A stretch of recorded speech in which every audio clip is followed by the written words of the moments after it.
The classic gluten-free pavlova has a really horrible reputation for being a difficult dessert to make. Stay tuned and I'll share with you my 4 simple tricks for nailing this classic Australian dessert. For all of the tastiest and simplest gluten-free recipes, be sure to subscribe and hit that bell button to be notified when I post a new video every Wednesday.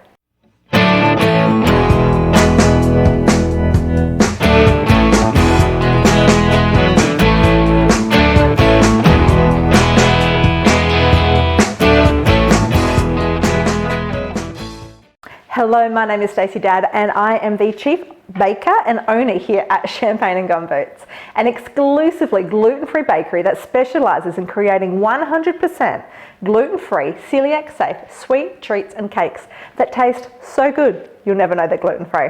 And now I'm sharing all of my gluten-free baking secrets with you. So let's get into it. We are going to make a classic gluten-free pavlova. Now, it's a common misconception that pavlova is naturally gluten-free because of one pesky little ingredient: corn flour. Because fun fact, corn flour in Australia is not actually made of corn. It's made of wheat normally. So what you need to do is make sure you get yourself some corn flour that's actually made from corn. Who would have thought about it? The White Wings corn flour is not only gluten-free, but it is celiac accredited. So easy, simple, keep it in your pantry, it'll come in handy.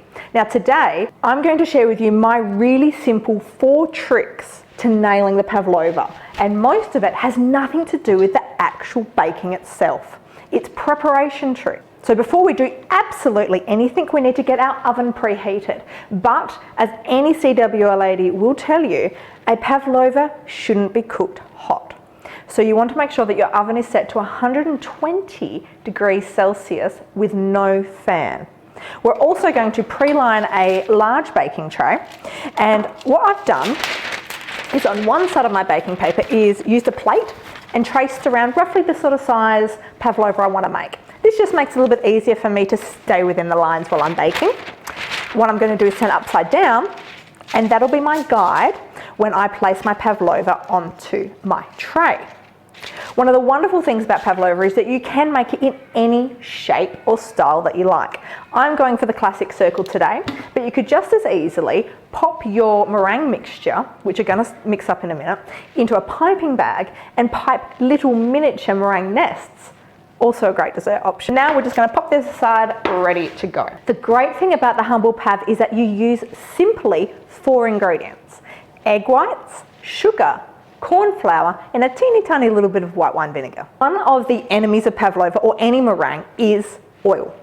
Now this can come very simply from your fingers. So when you touch the inside of your bowl and your whisk, you're actually leaving oil secretions inside, and this will mess with your meringue and how much fluff you get beaten into it. So my tip number 1 in nailing your pavlova every time is to clean out your bowl and your balloon whisk with vinegar. So we're just going to take a little bit of paper towel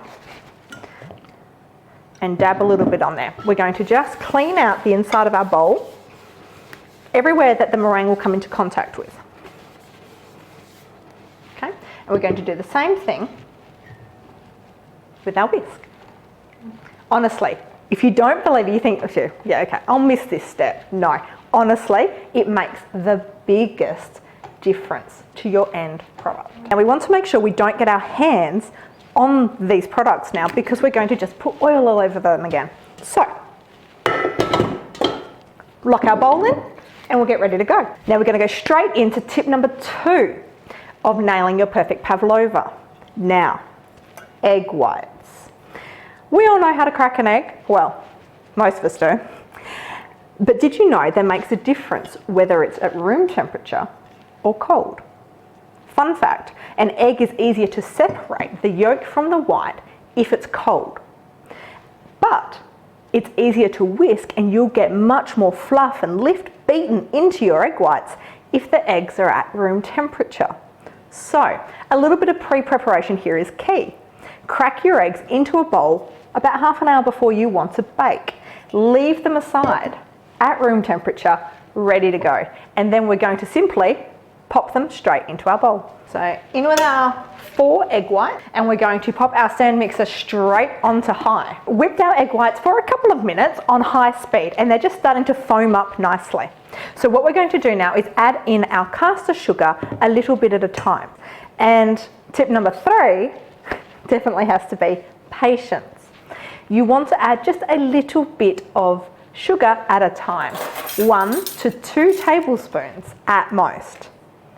Now we are using caster sugar in this recipe, and I highly suggest you do so. In fact, I use caster sugar in all of my recipes just because it makes it easier than having multiple types of sugar on hand. Caster sugar is a much finer grained version of your good old basic white cane sugar. The difference is it beats in much nicer and faster and dissolves into your meringue much more simply. The key here really is to just go slowly, adding a little bit of your 1.5 cups of caster sugar at a time. So we'll just go in with about 2 tablespoons. It's not rocket science here. And we're going to go back on to high speed. Now, we are about halfway through adding our sugar in. And you can see already it's become a beautiful, luscious white meringue. Now here's the other half of tip number 3. To make sure that your sugar is being incorporated slowly, that 1 to 2 tablespoons at a time, you can simply check by taking a little dollop and not eating it, obviously, well, later. But we're going to rub it just between our fingers. If you can feel the sugar in your meringue, then you've not beaten it well enough. So take the time to really whip it between each addition of sugar.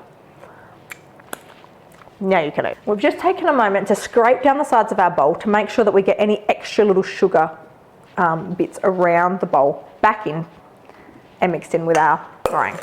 So we're going to go in with another tablespoon and put it back onto high. All right, our meringue is just about done. We've got a beautiful, thick, glossy meringue mixture, and our sugar is fully incorporated. We're going to now add our final 2 ingredients, our 2 teaspoons of white wine vinegar and 2 teaspoons of corn flour. Now the reason we add these is to give some stability and strength to the eggs. The reason we need to do that is to help lock in the air and create some structure to our meringue. Otherwise it just kind of goes, and it's horrible. So, let's go in. 2 teaspoons of corn flour and then our 2 teaspoons of vinegar. And then we're just going to put it back onto low and just gently incorporate those, okay? We don't want to whip the bejesus out of it here. Okay, we're going to take our pre-prepared tray and we're just going to dump our pavlova mixture rather lusciously into the middle of our circle. Now, like I said, you could certainly pipe these into little meringue nests. They work beautifully, or even a little wreath. Now, I just push it out slightly, but I try not to kind of flatten it out too much. You want a little bit of height in it.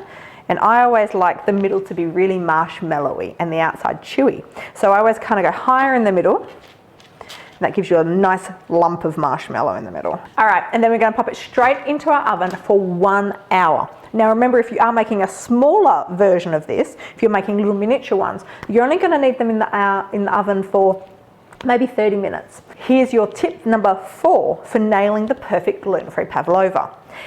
The key here is, well, patience. Again, don't open the oven door. If you want to check how it's going, just look through the glass. But don't open the oven door until right at the end. Did you know that the pavlova's origins is actually a hotly contested debate? Right up there with who invented Ugg boots. Was it the Aussies or was it the Kiwis? Be sure to let me know who you think created the original pavlova in the comments below. Now that our pavlova is in the oven, cooking away gently, we can work on our topping. Now a key with pavlova is to let it cook or let it bake at that really low, slow temperature. Once the hour is up and you've noticed that your pavlova's crackled beautifully and it's got a beautiful glossy shine to it, you can then turn your oven off and crack the door just very lightly, then walk away. This will allow your pavlova to fully dry out. and give you that beautiful crunchy texture on the outside and the fluffy clouds of marshmallowy goodness on the inside. While we're waiting for that to happen, we're going to create our topping. Now you can cover your pavlova with whatever you like, but I'm a classic girl, so I'm just going to use 300 ml of whipping cream and 2 tablespoons of icing sugar. With our cream all whipped, we can go ahead and decorate our beautiful pavlova. You can hear that crunchy, perfect exterior. Now we're just going to absolutely slather it in beautiful whipped cream and decorate with some seasonal fruit. Strawberries are a must in my opinion, especially when they are this beautiful. Finish with a scattering of perfect blueberries, fresh passion fruit. And there you have it, my seriously easy tips to make sure that your gluten-free pavlova works every single time. If you liked this video, be sure to give me a thumbs up and be sure to subscribe to my channel for even more delicious step-by-step weekly gluten-free recipes. I'm headed back to the kitchen to work on my next delicious gluten-free recipe. But stay tuned because I've also got a fantastic tips and tricks episode coming up on how to deal with gluten-free frozen puff pastry, the bane of the gluten-free world. But for now, I'll see you in the kitchen.